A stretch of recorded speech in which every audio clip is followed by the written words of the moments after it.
السلام عليكم ورحمة الله وبركاته. وعليكم السلام ورحمة الله وبركاته. أعوذ بالله من الشيطان الرجيم. بسم الله الرحمن الرحيم. جهنم يصلونها وبئس القرار. أعوذ بالله من الشيطان الرجيم. بسم الله الرحمن الرحيم.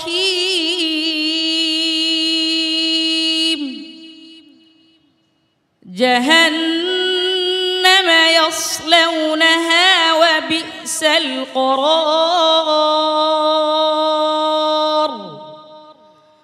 وجعلوا لله أندادا ليضلوا عن سبيله. قل تمتعوا فإن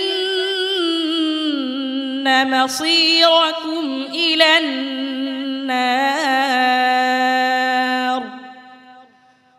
قل لعبادي الذين آمنوا يقيموا الصلاة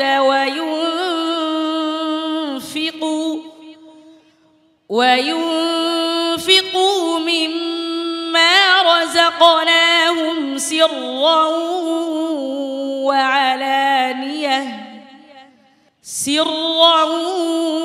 وعلانية من قبل أن يأتي يوم لا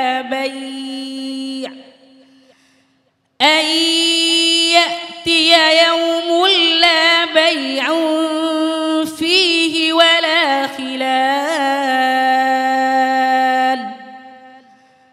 الله الذي خلق السماوات والأرض وأنزل من السماء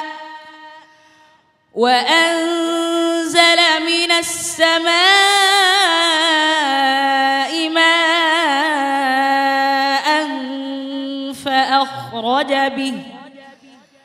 فأخرج به من الثمرات رزقا لكم وسخر لكم الفلك لتجري في البحر بأمره وسخر لكم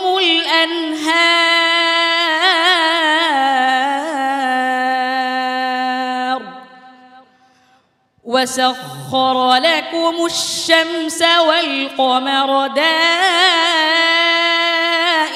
دائبين وسخر لكم الليل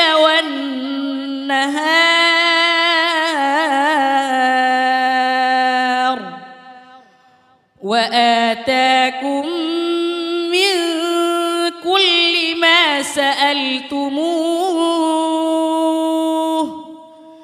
وإن تعدوا نعمة الله لا تحصوها إن الإنسان لظلوم كفار. حسبك. صدق الله العظيم. صدق الله مولانا العظيم. মাশাআল্লাহ, চমৎকার হয়েছে তোমার আজকের পারফরমেন্স। জেনে আসি ওস্তাদ কারি জহিরুল ইসলাম সাহেবের কাছ থেকে। রাজিউল হাসান সুন্দর তেলাওয়াত করেছে, তবে একটু খেয়াল রাখবে মাখরাজ সিফাতের দিকে। ওয়ায়ুনফিকু মিম্মা রাযাকনাকুম সিররা ওয়া আলানিয়া, এখানে রাটা একটু ফেটে গিয়েছে, আর বাকিগুলো মোটামুটি ভালো হয়েছে, তবে কোথাও যেন কোনো খুঁত না থাকে এভাবে তেলাওয়াত করার চেষ্টা করতে হবে ইনশাআল্লাহ, তাহলে তোমার জন্য আরও ভালো হবে। ধন্যবাদ। মোহতারাম মিজানুর রহমান। শুক্রিয়া, মাশাআল্লাহ, অনেক সুন্দর তেলাওয়াত হয়েছে। এবং আমি যেটা চাইবো যে সামনে সে আরেকটু তার এই ব্যাপারে মেহনত করতে হবে, আরেকটু তার সাধনার প্রয়োজন আছে আমি মনে করি। তো আমি আশাবাদী সামনে আরও অনেক সুন্দর হবে। উস্তাদ জি। রাজিউল হাসানকে বলবো যে কলমার শেষ শব্দের শেষে রাগুলি আসে, এর মধ্যে আরজি রা ফুরবারিকের বিষয় রাগুলি পর করার সময় তোমার মুখ বন্ধ হয়ে যায়। রায়ের মাখরাজ কোথায়? জিব্বা রাগার পেটের উপরি ভাগ তার বরাবর উপরের সাথে উপরের তালুর সাথে লাগবে। তোমার নাহাব তুমি মুখ বন্ধ হয়ে যায়। মুখ খোলা না রাখলে তোমার জিব্বা উপরে উঠবে কেমনে? তো খোলা থাকবে, করার এরকম খোলা থাকবে, জিব্বাটা উপরে, জিব্বার আগের পেট উপরের তালুর সাথে লাগবে। হ্যাঁ, ইনশাআল্লাহ তাহলে আরও সুন্দর হবে। সম্মানিত অতিথি কারি মুদ্দাসসির আনোয়ার। আলহামদুলিল্লাহ, আসলে তার তেলাওয়াত খুবই সুন্দর ছিল এবং তার বিশেষত আমি যেটা লক্ষ্য করেছি যে মাকামে হিজাজ যেটা যে পড়েছে লেহেনটা, আলহামদুলিল্লাহ সে পারফেক্ট পড়েছে। জাযাকুমুল্লাহ। রাজিউল হাসান, তোমার জন্য অনেক অনেক শুভকামনা রইল। দৃঢ়ভাবে এগিয়ে চলো সাফল্যের দিকে। অনেক অনেক শুভকামনা। আসসালামু আলাইকুম ওয়া রাহমাতুল্লাহি ওয়া বারাকাতুহু। পিএইচপি কোরআনের আলো, পিএইচপি কোরআনের আলো।